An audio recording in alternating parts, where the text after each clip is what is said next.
Hello दोस्तों, राधे राधे।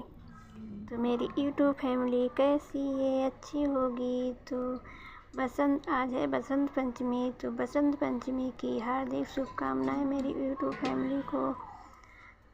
तो आज है बसंत पंचमी। अपने लल्ला को दूध दही से चंदन से नहवाएंगे। तो आज के दिन पीला कलर के वस्त्र पहने जाते हैं। ड्रेस पहना है उनको पीले कलर की। आज एक दिन पीला पहना जाता है। सभी लोग पीले कलर के कपड़ा पहनते हैं। तो अपने लाला का श्रृंगार कर दिया है, ड्रेस पहना दिया है, ड्रेस कलर पहना के बैठा दिया है। आज हमने पेड़ा बनाए थे तो पीले कलर के बनाए थे, क्योंकि आज बसंत पंचमी है।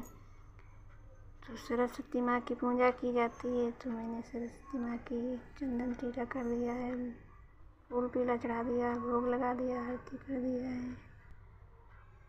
तो अगर मेरा वीडियो पसंद आवे तो